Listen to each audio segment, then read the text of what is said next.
एक नदी के किनारे उसी नदी से जुड़ा एक बड़ा जलाशय था।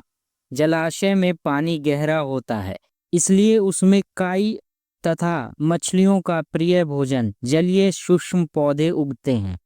ऐसे स्थान मछलियों को बहुत त्रास आते हैं। उस जलाशय में भी नदी से बहुत सी मछलियां आकर रहती थी। अंडे देने के लिए तो सभी मछलियां उस जलाशय में आती थीं। वह जलाशय लंबी घास व झाड़ियों द्वारा घिरा होने के कारण आसानी से नजर नहीं आता था। उसी में 3 मछलियों का झुंड रहता था। उनके स्वभाव भिन्न थे। अन्ना संकट आने के लक्षण मिलते ही संकट टालने का उपाय करने में विश्वास रखती थी। मृत्यु कहती थी कि संकट आने पर ही उससे बचने का यत्न करो।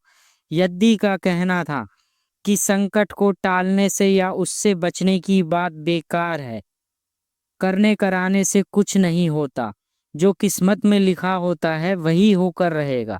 एक दिन शाम को मछुआरे नदी से मछलियां पकड़कर घर जा रहे थे।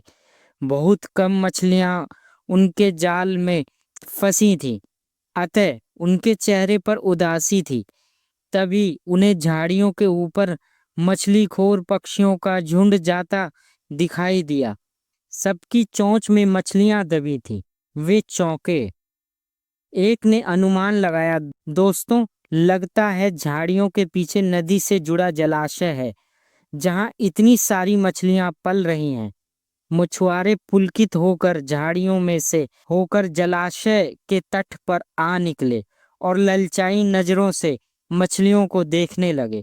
एक मछुआरा बोला, आहा, इस जलाशय में तो मछलियां भरी पड़ी हैं। आज तक हमें इसका पता ही नहीं लगा। यहाँ हमें ढेर सारी मछलियां मिलेंगी। दूसरा बोला। तीसरे ने कहा, आज तो शाम गिरने वाली है, कल सुबह ही आकर यहाँ जाल डालेंगे। इस प्रकार मछुआरे दूसरे दिन का कार्यक्रम तय करके चले गए। तीनों मछलियों ने मछुआरों की बात सुन ली। अन्ना मछली ने कहा, साथियों, तुमने मछुआरों की बात सुन ली।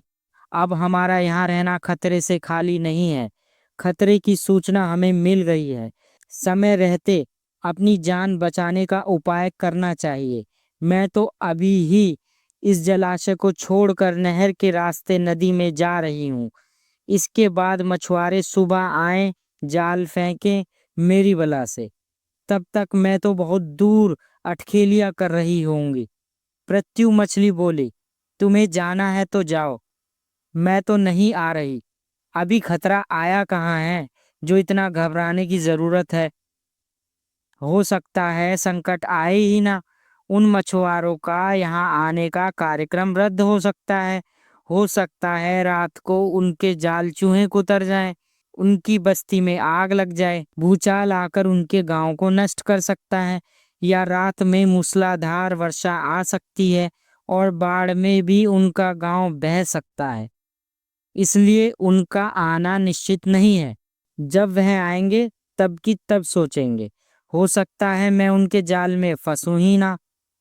यद्दी ने अपनी भाग्यवादी बात कही। भागने से कुछ नहीं होगा। मछुआरों को आना है तो आएंगे, हमें जाल में फंसना है तो फंसेंगे। किस्मत में मरना ही लिखा है तो उससे क्या किया जा सकता है।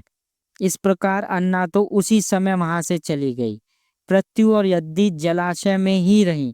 भोर हुई तो मछुआरे अपना जाल को लेकर आए और लगे जलाशय में जाल फेंकने और मछलियां पकड़ने।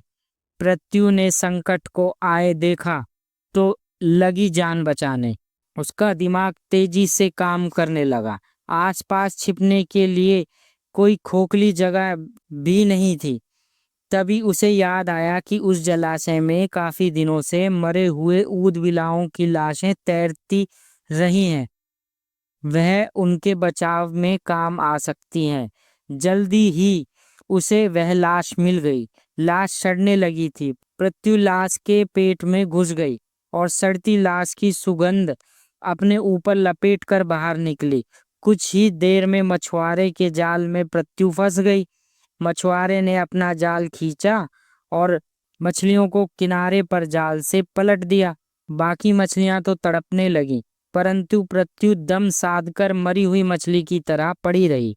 मछुआरे को सड़ांध का भभका लगा तो मछलियों को देखने लगा। उसने निश्चल पड़ी पृथ्वी को उठाया और सूंघा। आह, यह तो कई दिन से मरी मछली है, सड़ चुकी है। ऐसा बड़बड़ा कर बुरा सा मुंह बनाकर उस मछुआरे ने पृथ्वी को जलाशय में फेंक दिया। पृथ्वी अपनी बुद्धि का प्रयोग कर संकट से बच निकलने में सफल हो गई।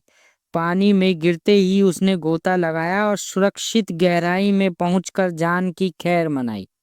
यद्यपि भी दूसरे मछुआरे के जाल में फंस गई थी और एक टोकरे में डाल दी गई थी।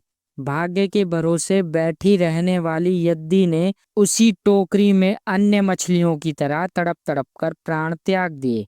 इस कहानी से हमें यही सीख मिलती है कि भाग्य भी उन्हीं का साथ देता है जो कर्म में विश्वास रखते हैं और कार्य को प्रधान मानते हैं।